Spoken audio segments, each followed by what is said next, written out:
Magandang buhay mga bata!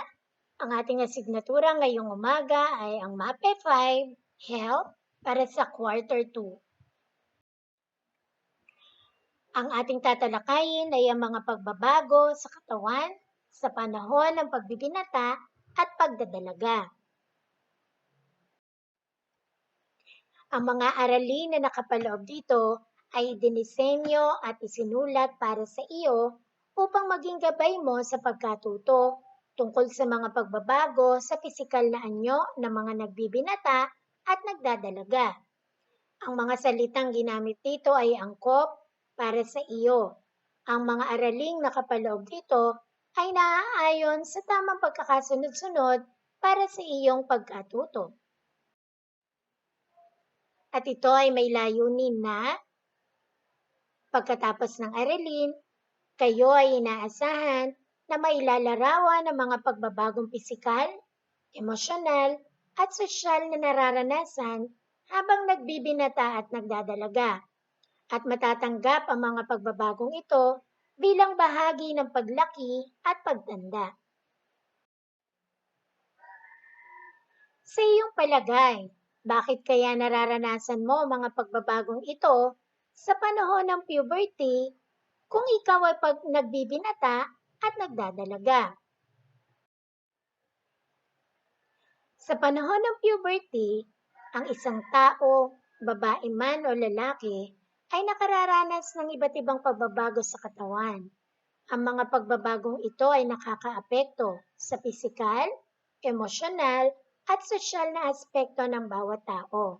Ang mga ganitong pagbabago sa katawan ay normal at bahagi ng paglaki at paghahanda sa isang malaki at mahalagang gampanin sa buhay sa hinaharap. Anong edad nga ba nagsisimulang maranasan ang mga pagbabago sa katawan? Ano kaya ang nagiging dahilan ng mga pagbabagong ito? Ano-ano pa kaya ang mga pagbabagong nararanasan sa panahon ng puberty? Walang saktong gulang kung kailan mararanasan ng kabataang tulad mo ang pagbibinata o pagdadalaga. Sa karamihan, pumapasok sa puberty ang isang tao mula 10 hanggang 14 na taong gulang. Sa lalaki, kadalasang 12 hanggang 14 na taong gulang at sa babae naman ay 10 hanggang 12 taong gulang. May mga taong mas maaga o yung tinatawag nating precocious puberty o kaya ay mas nahuhuli o yung tinatawag nating delayed puberty. Ito ay nararanasan ng mga pagbabago ngunit hindi ito dapat ikabahala ng gusto. Ang lahat ng tao ay dumadaan sa pagbibinata at pagdadalaga sa iba't ibang edad. Narito ang mga pagbabagong pisikal. Mga pagbabagong pisikal sa isang nagdadalaga. Una, pagsulong ng taas at bigat.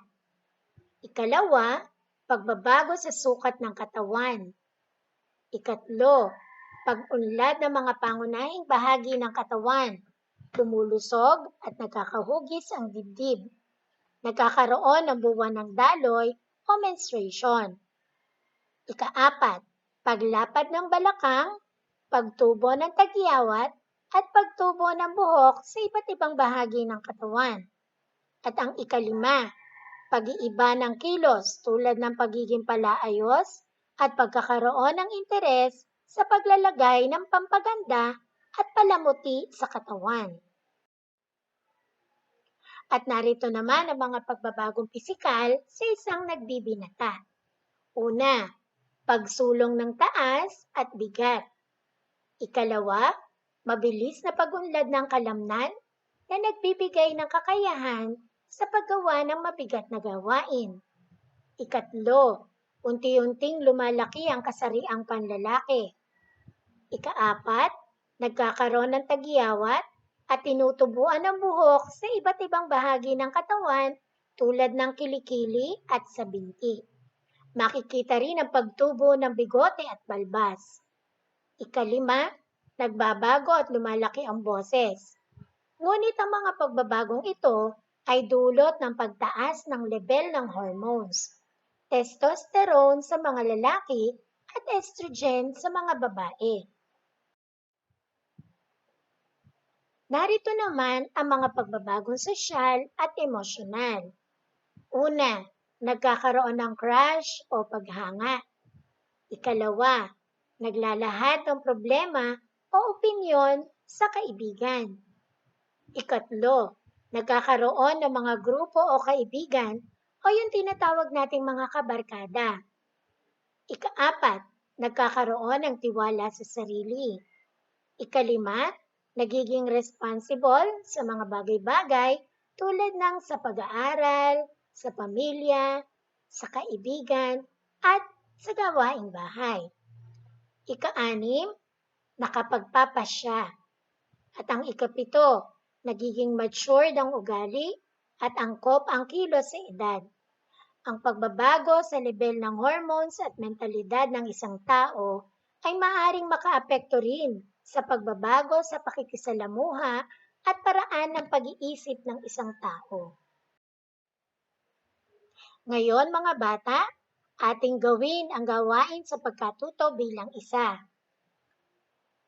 At ang panuto ay punan ng Venn diagram ng mga pagbabagong nararanasan sa katawan sa panahon ng pagbibinata at pagdadalaga. Isulat din ang pagbabago ng nararanasan ng parehong kasarian. Gawin ito sa inyong kwaderno. Bibigyan ko kayo mga bata ng oras para sagutin ang ating gawain sa pagkatuto bilang isa.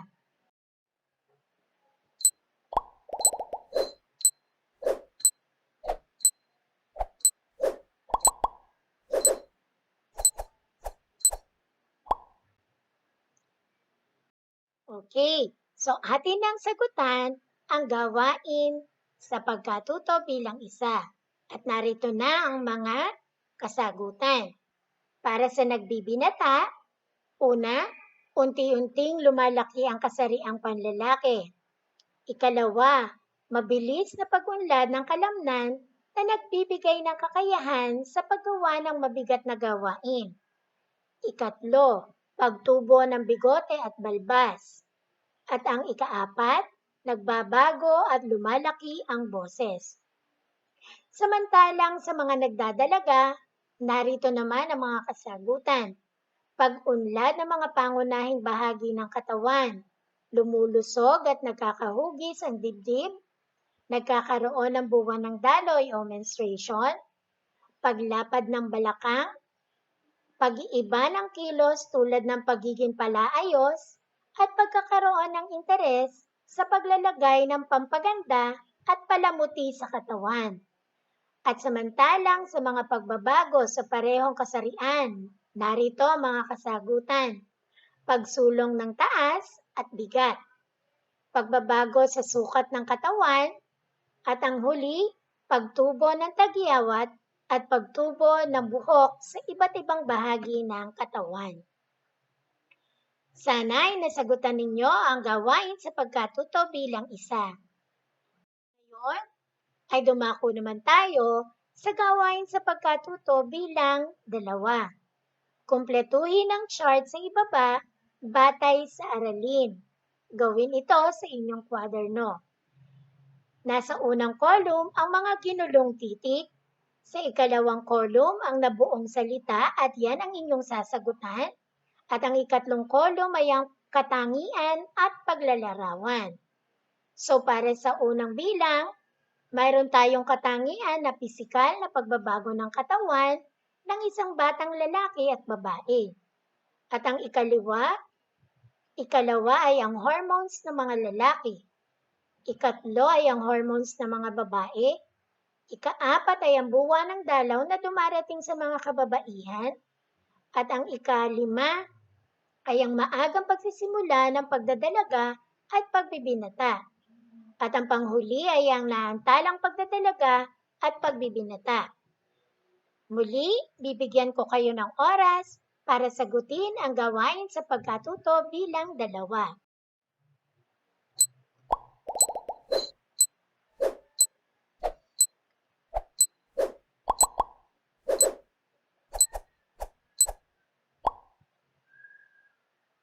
Tapos na ang oras mga bata at panahon na para ating sagutan ang gawain sa pagkatuto bilang dalawa. Ano kaya ang nabuong salita sa unang bilang? Okay, ang sagot ay puberty. At sa ikalawang bilang, ang sagot ay testosterone. Ang ikatlong bilang, ang sagot ay estrogen. At sa ikaapat, ang sagot ay menstrual cycle. At ang ikalima, ang sagot ay precocious puberty. At ang panghuli, ang kasagutan ay delayed puberty. Nakuha niyo ba mga bata ang tamang sagot? Magaling! Dumako naman tayo sa ang lahat ng bagay ay nagbabago. Ang tao at panahon ay nagbabago. Ang pagbabago sa katawan ay normal sa isang bata at ito ay nagaganap sa panahon ng pagbibinata at pagdadalaga o yung tinatawag natin na puberty. Ito ay isang yugto sa buhay ng isang tao kung saan ang kanyang pangangatawan, emosyon at pag-iisip ay lumalawak at umuunlad upang maging ganap na lalaki o babae. At bilang isang nagbibinata o nagdadalaga, paano mo pangangalagaan ng wasto ang iyong sarili? Ating sagutan ang gawain sa pagkatuto bilang 3. Gumawa ng flower chart sa inyong kwaderno. Isulat sa gitna ng bulaklak ang wastong pangangalaga sa sarili sa panahon ng puberty at sa loob ng mga petals naman, isulat ang iyong mga sagot. At ito ang halimbawa ng bulaklak. So nasa gitna ang wastong pangangalaga sa sarili sa panahon ng puberty. At sa mga petals ninyo ilalagay ang inyong mga kasagutan. Handa na ba kayong sagutan ito mga bata? Bibigyan ko kayo ng oras para sagutin ito.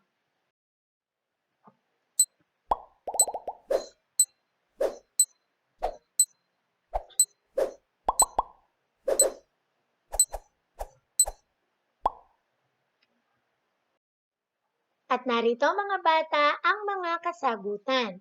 Ano-ano nga ba ang mga wastong pangangalaga sa sarili sa panahon ng puberty? Una, paliligo araw-araw. Ikalawa, pag-ehersisyo. Ikatlo, pag-aayos sa sarili. Ikaapat, pagsusuot ng malinis na damit. Ikalima, paglalagay ng deodorant. At ang panghuli ay ang paglilinis ng katawan. Nakuha niyo ba ang mga kasagutan mga bata? Magaling!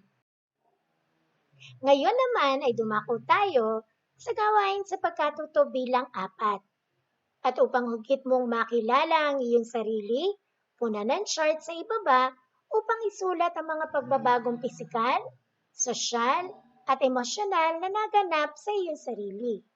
Ako noon at ako ngayon. Gawin ito sa inyong kwaderno.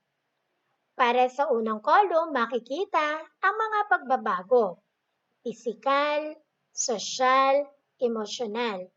At para sa ikalawang kolum, ako noon.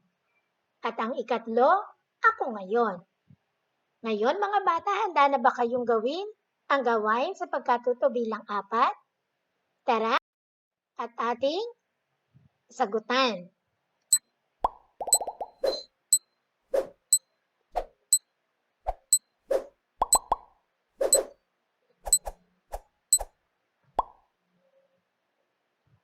Ngayon mga bata, narito na ang ilang mga kasagutan. Ang aking mga halimbawang sagot ay maaaring iba sa inyong mga kasagutan. Okay, para sa pagbabagong pisikal, ako noon, payat na payat. At ako ngayon, nagkakaroon ng hubog ng katawan. Para sa sosyal, mahilig maglaro ng takbuhan. Ako ngayon, pumipili na ng kaibigan o barkada. At para sa emosyonal, ako noon, hindi nahiwalay kay nanay o tatay. At ako ngayon, humihiwalay na ng kaunti sa pamilya. Ngayon mga bata, ganyan din ba ang inyong mga kasagutan? Ngayon naman, isulat sapat lang ang P kung pagbabagong pisikal, E kung pagbabagong emosyonal, at S kung pagbabagong sosyal ang isinasaad sa bawat bilang. Gawin ito sa inyong kwaderno o sa sagutang papel. Para sa unang bilang, maigting ang pakikipagkaibigan at pakikipagtunggali sa iba. Ikalawa, magiging matured ang ugali at ang pangkilos sa edad. Ikatlo, pagsulong ng taas at bigat. Ikaapat, nagkakaroon ng crush o paghanga. At ang ikalima, nagkakaroon ng tagiyawat. Ngayon mga bata, handa na ba kayong sagutan? Bibigyan ko muli kayo ng sapat na oras para inyong sagutan ang gawain.